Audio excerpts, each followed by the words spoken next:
Hello friends, welcome to Mrs. Stitch Blouses. நான் வந்து Karthana use பண்ணி ஒரு bridal blouse டிசைன் பண்ணி நான் கையில வச்சிருக்கேன். நம்ம வந்து Karthana யூஸ் பண்ணும்போது நிறைய டிசைன்ஸ் வந்து நார்மல் ஸ்டிச்சஸ் யூஸ் பண்ணோம் அப்படினா கரெக்ட்டா வந்துரும். ஒரு சில வித்தியாசமான ஸ்டிச்சஸ் போடும்போது Karthana யூஸ் பண்ணி நம்ம வந்து அந்த ஸ்டிச்சஸ் கரெக்ட்டா பண்ணோம் அப்படினா அந்த டிசைனை வந்து ரொம்ப அழகா காட்டும். இல்ல நம்ம ஏதாவது ஒரு சில மிஸ்டேக்ஸ் அதுல பண்ணிட்டோம் அப்படினா அந்த டிசைன் வந்து ரொம்ப மோசமா காட்டும். நான் வந்து இப்போ ஒரு டிசைன் பண்ணி வச்சிருக்கேன். அந்த டிசைன் எப்படி வந்திருக்கு, எந்த அளவுக்கு அதுல Karthana நான் யூஸ் பண்ணிருக்கேன், என்ன ஸ்டிச் போட்டுருக்கேன் அப்படின்றத நம்ம அடுத்து பார்ப்போம். அதுக்கு முன்னாடி நம்ம சேனலை சப்ஸ்கிரைப் பண்ணாதவங்க ப்ளீஸ் சப்ஸ்கிரைப் பண்ணிருங்க. அதோட பக்கத்துல இருக்கிற பெல் ஐகானை கிளிக் பண்ணிருங்க. Fashion designing and aari embroidery ரெண்டுக்குமே டைரக்ட் அண்ட் ஆன்லைன் கிளாஸஸ் நான் எடுத்துட்டு இருக்கேன். கிளாஸஸ் ஜாயின் பண்ணணும் அப்படின்னு உங்களுக்கு இன்ட்ரெஸ்ட் இருந்துச்சுன்னா கீழே டிஸ்கிரிப்ஷன்ல ஒரு வீடியோவோட லிங்க் இருக்கு.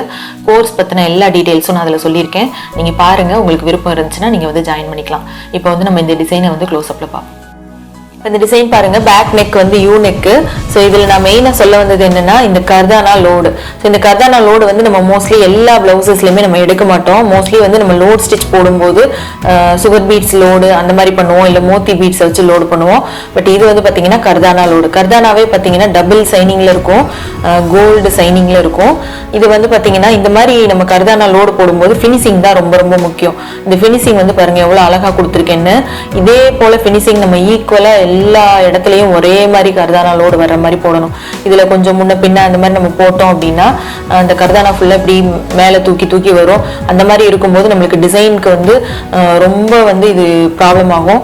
ஃபினிஷிங் வந்து நல்லா கொடுக்கும்போது தான் நம்மளுக்கு வந்து இந்த டிசைனே வந்து ஃபுல்லுமே ஹைலைட்டாக காமிக்கும். இந்த டிசைன் பாருங்க, ஃபர்ஸ்ட் ஒரு 2-3 லேயர்ஸ் வந்து நம்ம எப்பவும் போடுறது மாதிரி பீட்ஸ், மீட்டர் செயின் பீட்ஸ் கொடுத்துட்டு அதுக்கப்புறம் Karthana லோடு கொடுத்துட்டு அதுக்கப்புறம் மோத்தி பீட்ஸ் ஒன்று, சுகர் பீட்ஸ் வந்து அவுட்லைனில் ஆஃப் சர்க்கிள் மாதிரி கொடுத்துட்டு வெளியில் வந்து ஸ்டோனோட அவுட்லைனில் சுகர் பீட்ஸ், அதுக்கப்புறம் ஸ்டோன் அங்கங்கே 3 ஸ்டோன் வர மாதிரியும் வச்சுட்டு வெளியில் 3 மோத்தி பீட்ஸ் வர மாதிரியும் வச்சுருக்கேன்.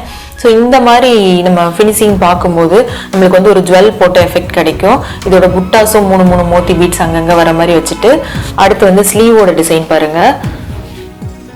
ஸ்லீவ்ல வந்து ஆக்சுவலாக ஒரு பீகாக் பார்டர் இருக்கு. அந்த பார்டர் எதுவுமே டிஸ்டர்ப் பண்ணாமல் அப்படியே விட்டுட்டேன். இந்த பார்டரோட எண்டில் வந்து கோல்டு பைப்பிங் கொடுத்து ஃபினிஷிங் மட்டும் கொடுத்துருக்கேன். அதுக்கப்புறம் இங்கே பிளைன் பார்டர் ஒன்று இருந்தது இந்த டிசைனுக்கு மேலே. அந்த பார்டர் மேலே பேக் நெக்கில் உள்ள டிசைன் அப்படியே வர மாதிரி ரெடி பண்ணியிருக்கேன்.